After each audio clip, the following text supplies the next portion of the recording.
Have you ever witnessed a moment where age defies expectation? Hey, is that your grandma out here to knit us sweaters? Nah, bro. She's probably looking for the bingo hall. Laughter rippled down the line. A few mimicked a limp. One even pretended to nap. She just looked at them once. Calm, measured. You think silence means weakness, she said softly. But silence is how you aim. The wind was howling across the range. Dust swirled like ghosts. 5 moving targets appeared in the distance. One by one, the best recruits missed. Then she stepped forward. No high-tech scope, no partner, just an old rifle and older hands. She didn't blink. 5 shots, 5 hits. The range went silent. Not a word was spoken. But everything had changed. Can you imagine the shock on their faces? Fort Archer didn't whisper. It roared. The kind of place where dust never settled, and neither did pride. By 7:30, the sun already burned down with desert vengeance, baking the gravel underfoot and painting sweat into the collars of every recruit on the range. The place smelled like gun oil, sunscreen, and the kind of anxiety only a live fire test could stir up. The new recruits stood lined up near the firing line, all clean uniforms and cocky smiles. Most of them were still riding high on adrenaline from morning drills. Some cracked jokes, others adjusted their optics like pros, though half still fumbled with their gear when no one was watching. To them, this day was a proving ground, and they were ready to prove everything. Then the van pulled up. It wasn't marked, just a faded military transport with creaking suspension.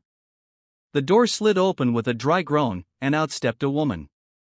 Slowly, deliberately, she looked completely out of place. A cane in one hand, a canvas rifle case slung over her back. Her khakis were plain, her windbreaker faded at the shoulders. Her cap held no rank, no insignia, just a stitched name tag, Kane. Her silver hair was tucked beneath the brim, but the sun lit up every line on her face. There was a slight limp in her step, not weakness, just memory carved into muscle. At first, the recruits thought it was a mistake. Ma'am, you lost," one of them called out. Another elbowed his friend. She here to do a guest lecture on flintlocks that broke the dam? Maybe she brought snacks, someone chuckled. Grandma's here to knit us all sniper socks. No way she's qualifying. She's probably here for the bingo tent. The laughter spread quickly.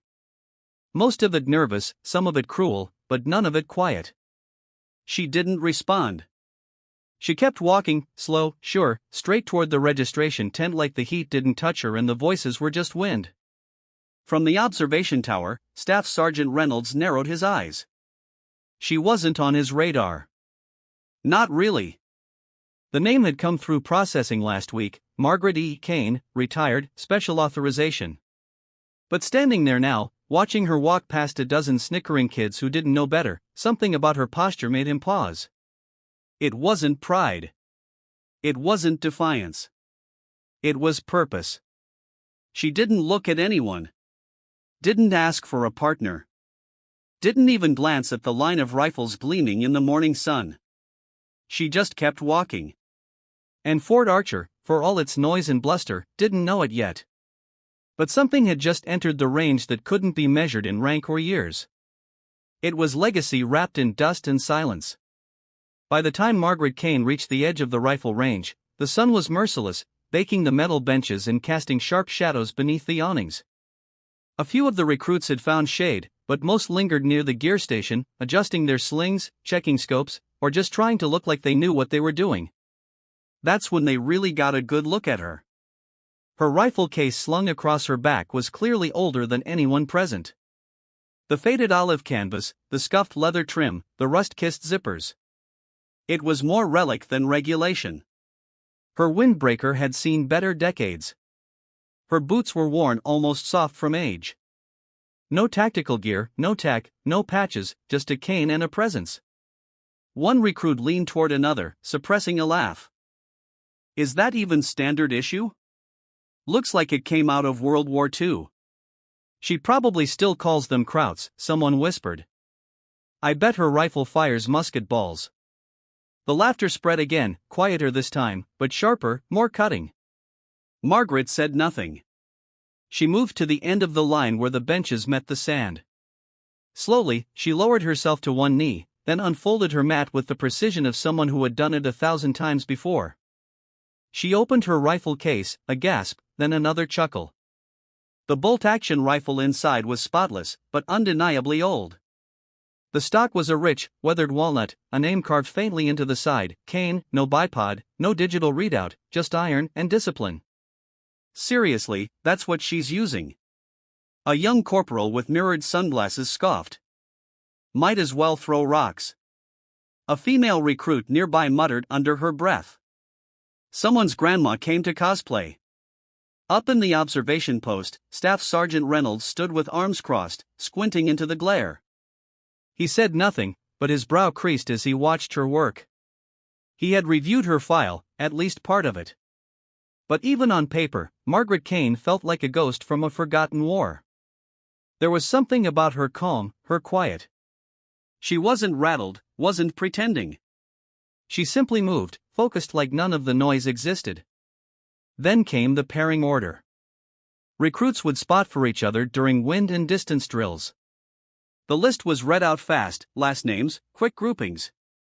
When they reached Kane's name, there was a pause. No one volunteered. One recruit took a half step back. Another glanced down, suddenly very interested in tying his boot. The silence grew awkward. "She can just go solo," someone muttered. Reynolds said nothing. He made a note on his clipboard, then looked down at the woman kneeling quietly at the far end. Margaret didn't ask for a partner, didn't flinch. She simply pulled a pencil from her pocket, opened a small leather notebook, and began calculating her own corrections by hand. And while they whispered, she just waited for the wind, for the silence, for the shot that would come. The first round was meant to be a warm-up. 100-yard static targets, light wind, nothing complicated. Easy enough to weed out those who were all talk. The recruits lined up in pairs, rifles loaded, spotters crouched beside them with binoculars and notepads. Jokes still floated down the line like dust, but the energy had shifted. Margaret Kane was the only one without a spotter. No one offered. No one dared. She knelt alone at the far end of the line, her old rifle resting steady on her folded mat. Her breath even, her face expressionless. She wasn't fumbling, wasn't second-guessing, just preparing. A few of the younger recruits kept glancing sideways at her as if expecting her to misfire or worse, fail in some embarrassing slow-motion way they could laugh about over dinner. "Watch this one," said with a smirk. "She's going to miss the whole target board." But then came the crack of her first shot. Not rushed, not timid, just sharp, clean, and perfectly timed between gusts of wind. The spotter nearest her stopped mid-chew on a stick of gum. He lowered his binocular slowly. "Dead center," he muttered. "Tight grouping." A couple heads turned. Margaret calmly cycled the bolt, caught the shell midair, and placed it beside her. Then she fired again. Ping. Another center strike. She didn't adjust much, just a subtle twitch of the scope. A breath in, a breath out. Third shot. Ping. Spotters started murmuring. One even nudged his partner and pointed. "You seeing this?" The laughter from earlier had evaporated. In its place, a creeping discomfort. The kind of discomfort that grows when reality starts to bend the story you've been telling yourself. This wasn't luck. It wasn't some fluke. This was deliberate. She wasn't boasting. She wasn't looking around to see who noticed. She didn't even react when the spotter finally called it. 3 for 3. Dead center grouping. Smallest spread of the round. Recruits blinked. Some stood frozen with rifles still at the ready. The noise, the usual banter, the ego-charged commentary. It all faded into a strange, unsettled quiet. Staff Sergeant Reynolds leaned forward slightly in his observation post, the corners of his mouth twitching. Not quite a smile, but not a frown either. Just curiosity now, sharpened into something else. Respect, not yet. But the silence said what no one else could. They didn't see it coming. And suddenly, Margaret Kane was no longer the background character. She was the one they were all watching. The weight of the rifle in her hands wasn't just steel and wood. It was memory. It was time. And as Margaret Kane sat back during the break between rounds, wiping dust from the stock with a small cloth folded neatly in her pocket, the noise around her faded again. Not into silence this time, but into memory. She remembered the Mekong first, the thick wet air, the constant itch of sweat, the crack of gunfire that came not from in front, but from somewhere behind. Her first shot taken in combat wasn't clean. It wasn't glorious, but it saved a young private who'd frozen under fire. That private had written her a letter 2 years later, said he named his son after her.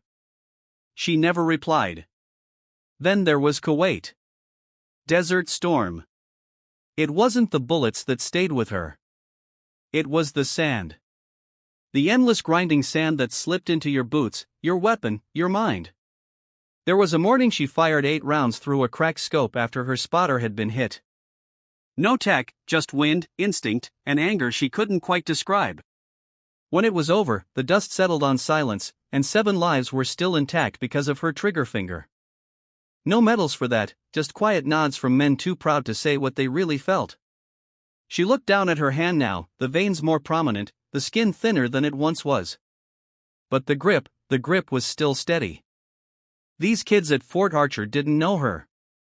They didn't need to. She wasn't here to prove anything. She wasn't chasing some fading glory or hoping someone would clap for her on the way out. She was here to see if the fire was still in her chest. Not the fire for war. God knew she'd had enough of that. But the fire for discipline, for focus, for the kind of deadly calm that separated a soldier from a civilian. This rifle range wasn't a battlefield, but it was still sacred ground. And Margaret Kane hadn't shown up to be admired.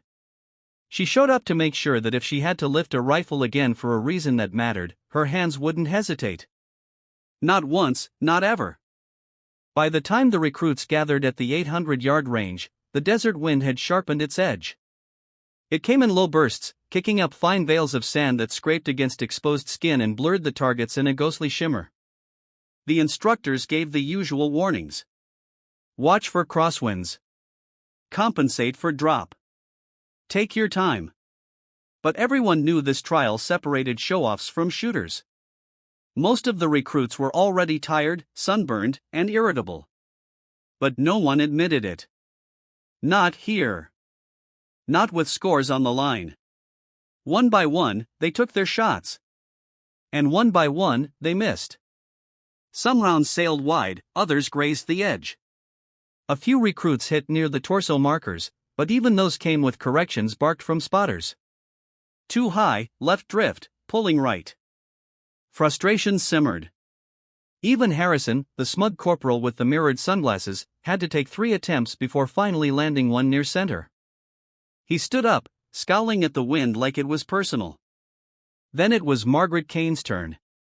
She walked to the mat slowly, deliberately, no show, no hesitation. The younger recruits had stopped laughing by now. Some folded their arms. Some just stared, waiting, maybe for her to fumble, maybe for her to surprise them. Either way, they were watching. Margaret unfolded her worn shooting mat, lowered herself into position, and pulled the old bolt-action rifle into her shoulder. She didn't have a spotter. She didn't need one. She just listened. The wind shifted. She closed her eyes for a second, feeling it move across her cheek. Then she opened her weathered notebook, scribbled a few adjustments, and locked in. First shot, crack. Ping, direct hit. Second shot, ping. Dead center. Third, fourth, fifth. Ping, ping, ping. Every shot landed in a grouping so tight the spotter had to check twice. All targets hit, he called out. 2-inch spread. Cleanest grouping of the day. No one spoke, not even Harrison. Staff Sergeant Reynolds removed his sunglasses slowly. He looked not just surprised, but disturbed, like something he thought he understood about the world had just shifted an inch. Margaret didn't gloat, didn't even glance at the others. She simply stood, dusted off her knees, and walked away like she'd just finished her morning coffee. But the effect rippled. Conversation stopped, arms uncrossed, jaws clenched. Where there had once been mockery, now there was silence. The kind of silence that doesn't fall like a curtain, it rises like a truth. For the first time, Margaret Kane wasn't a joke. She wasn't even a question. She was the standard.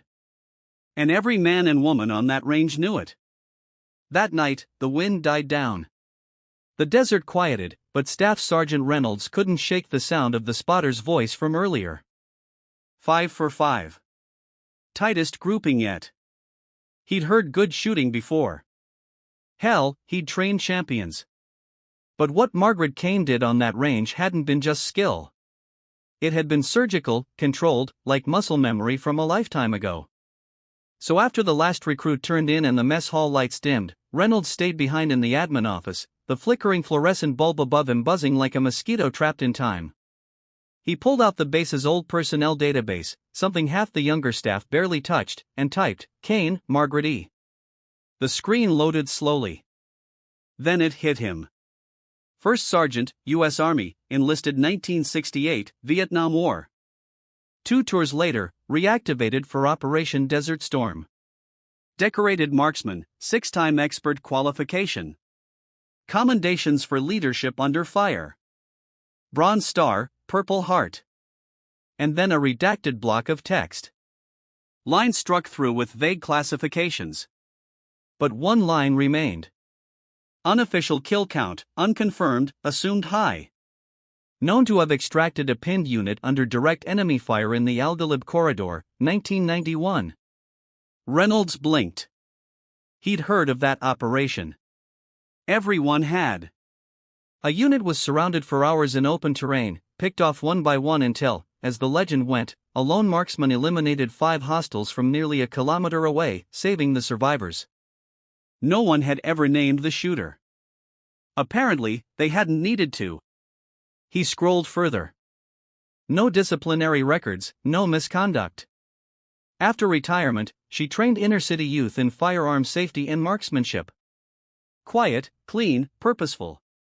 He leaned back, exhaling hard. All day, he'd stood there, arms crossed, watching the others laugh at her, mock her, and he'd said nothing because, like them, he thought she was chasing ghosts. But the truth was, she was the ghost. The kind that built the very foundation they stood on. She didn't need to prove herself. Not to them, not to him. She already had, decades ago under fire when it counted. And now she was back. Not for applause. Not for redemption. Just to be sure her hands hadn't forgotten what her heart had always known. Reynolds printed the file, slipped it into a manila folder, and stood slowly. He wasn't sure what he'd say to her, but he knew one thing. Tomorrow, he'd be the one listening. The barracks had barely gone quiet when the alarm ripped through the base. A siren wailed, sharp, panicked, then shouting. Boots hit the floors. Lights snapped on like muzzle flashes. Recruits scrambled into partial gear. Instructors barked confused orders, and the radios buzzed with overlapping calls. Something had gone wrong, badly. Staff Sergeant Reynolds was already halfway out the door when he caught the fragments over the comms: live round, navigation drill, echo unit, 1 injured, 1 unaccounted for. The night drill had been a standard land and AV exercise. No ammunition, just coordinates and teamwork. But somehow, someone had ended up with a live round. And now a young recruit was bleeding, and another gone. Panic simmered beneath protocol. No one had clear orders. Flashlights danced over the sand as instructors shouted over each other. That's when she stepped into the chaos. Margaret Kane, already in her jacket, rifle slung over one shoulder, not as a weapon, but as part of her. She moved with none of the adrenaline-fueled panic of the younger men. Just focus. Reynolds spotted her approaching the scene. Kane, stay clear. This isn't, she cut him off with a look. Calm, unapologetic. You've got 6 rookies running in circles, 1 bleeding out, and another still out there in terrain I know better than the back of my hand. She said, "You want protocol or results?" He hesitated for the briefest moment. Then he nodded. "Take point. I'll follow." She was already moving. The East Ravine. That's where she said he'd be. And she was right. Years of war had etched maps into her bones. The terrain spoke to her like an old friend. She traced the boot prints, paused at broken brush, caught signs no one else noticed. Her thigh ached with every step, an old injury from Kuwait. But she didn't slow. 30 minutes into the search, just past a dried creek bed, she heard it, a rustle, a soft groan. She dropped to one knee and scanned the undergrowth. "Colby," she called softly. A low voice came back. "Ma'am, you came back." He was tangled in brambles, arm bent at a sick angle, face pale. "Of course I did," she murmured, crawling toward him. "No one gets left behind." By the time Reynolds caught up, she had stabilized the boy's arm with her sling and was gently guiding him upright. Reynolds stared, not at her gear or the rescue, but at her presence. He saw now what he hadn't before. Not an old veteran, a leader, one the battlefield had carved, not decorated. "I was wrong about you," he admitted quietly. "No," she said, helping Colby into his grip. "You just hadn't heard the echoes yet." And in that quiet moment beneath the stars and swirling dust of Fort Archer, even Reynolds knew he'd follow Margaret Kane into any fire. The final trial at Fort Archer was infamous. Recruits whispered about it in the mess hall, trading second-hand horror stories, 5 moving targets, 600 yards, unpredictable crosswinds. "Miss 2 and you fail." Simple as that. The phrase instructors used was always the same. "This is where we separate the shooters from the statues." The targets glided across the field, mechanized silhouettes, rolling left to right, accelerating unpredictably. Some paused mid-track. Others disappeared behind scrub brush before reappearing like ghosts. Precision under pressure. That was the test. Harrison adjusted his bipod, muttering numbers under his breath. His rifle gleamed under the morning sun. Top-of-the-line optics, rangefinder tech, everything the modern army could offer. He fired fast, too fast. He clipped 2, missed 3. The spotter called out, "Harrison, 2 confirmed hits, provisional pass." He scoffed as if the machine had made a mistake. "Whatever," he mumbled, brushing dust off his knee. Then came the name no one expected to hear again. Kane on the line. The recruits fell into a hush. Margaret stepped forward slowly, her old boots pressing into the dry earth, like they remembered how the ground used to feel before pride got in the way. She knelt beside her battered rifle and unfolded her mat with the same reverence she might give a flag. No recalibrations, no muttered math, just muscle memory. She lay prone, her cheek resting against the worn stock, the initials McCain faintly visible in the wood. The breeze kicked up sand across the range. A sheet of it rolled sideways, clouding vision for most, but not for her. The first target rolled into view. Crack, hit. Second, crack, hit. Third, crack, confirmed. Fourth, crack, center mass. Fifth. The winds surged. The target zigzagged. She didn't blink. Crack.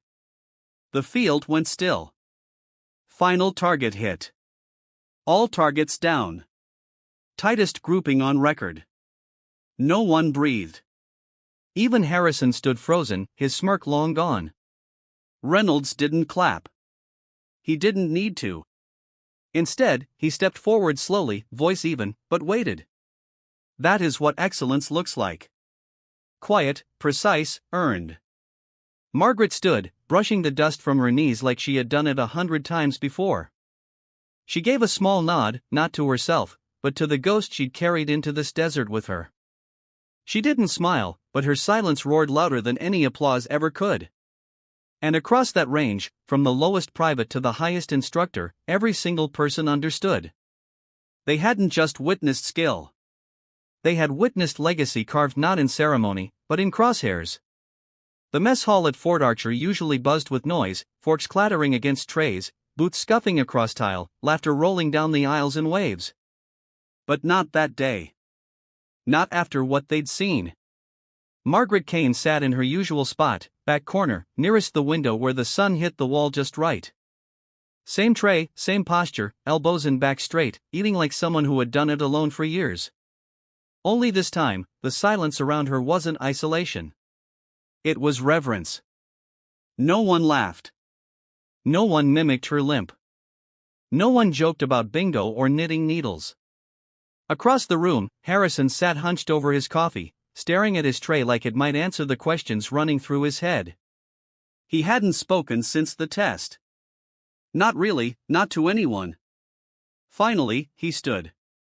His boots echoed louder than usual as he crossed the hall. Recruits glanced up from their food, forks frozen midair.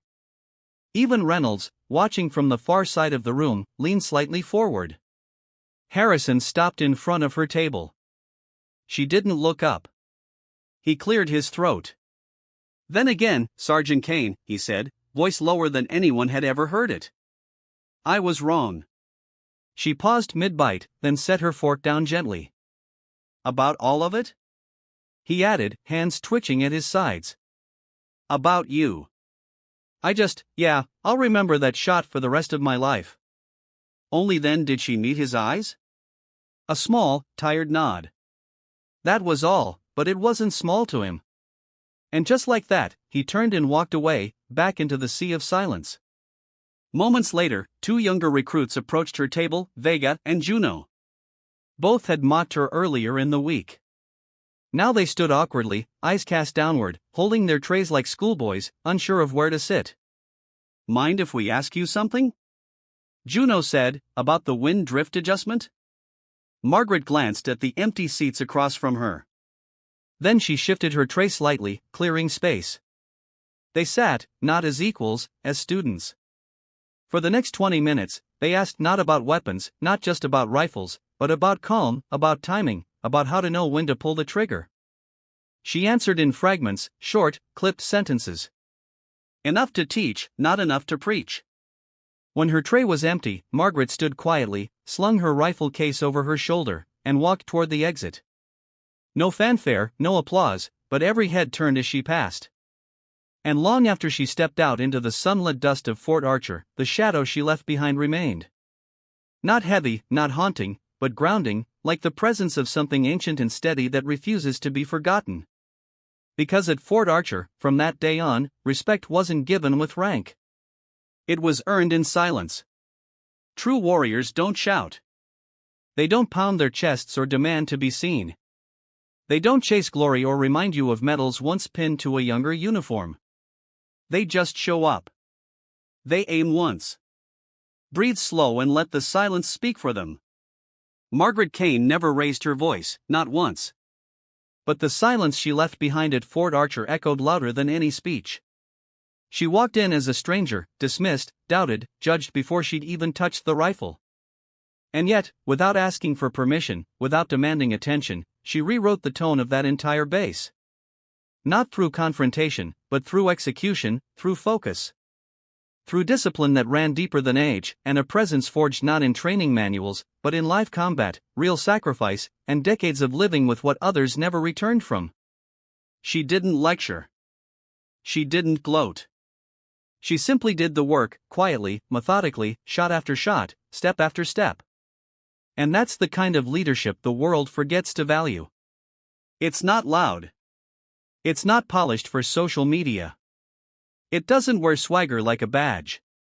But it endures because dignity doesn't require validation. Legacy doesn't ask for a spotlight. And real warriors, they lead even when no one's watching and especially when no one believes in them. By the end of her time at Fort Archer, Margaret Kane hadn't just qualified. She hadn't just passed a test. She'd reminded a new generation of soldiers that skill isn't always young, and strength doesn't always shout. She'd left a trail for someone else to follow. A young woman may be arriving next month. A recruit just like Margaret once was, trying to find her place in a world built to test her. And maybe, just maybe, that recruit won't be laughed at quite so quickly. Maybe someone will remember the quiet older woman with the faded rifle case, the slow gait, and the deadliest shot Fort Archer had ever seen. Maybe they'll pause, hold judgment, listen. Because silence, when it comes from someone who has walked through fire and come out stronger, isn't weakness, it's wisdom. And wisdom, like legacy, never leaves loudly. It just stands still long enough for others to aim a little straighter and breathe. Margaret Kane's story isn't just about a rifle range or a forgotten veteran. It's a reflection of something deeper, something many of us recognize in our own lives. How many times have we judged someone by appearance? How often have we dismissed the quiet ones, the older worker, the woman with the cane, the man who doesn't speak much but shows up every single day? In today's world where noise often drowns out truth, Margaret reminds us of something sacred. Real strength is quiet, real dignity doesn't need an audience. This isn't just a military story. It's about respect. Something we owe not just to our veterans, but to the people in our own families, our neighborhoods, even the strangers we pass by every day. And maybe that's the question I'd like to leave with you. Who is the Margaret Kane in your life? The person quietly holding everything together while the world walks right past them. Have you thanked them? Have you noticed them? I'd love for you to share that in the comments. Tell us about someone who reminds you of Margaret. Or share a time when you were underestimated and proved them wrong without saying a word. Your stories matter, and so does your voice. If this story moved you, please give it a thumbs up, subscribe to the Valor Stories channel, and share it with someone who needs to hear it today, especially someone who might feel invisible. Because sometimes all it takes is one story to remind us that silence is not weakness. It's where wisdom waits. Thanks for spending this time with me. I'll see you in the next Valor Stories video.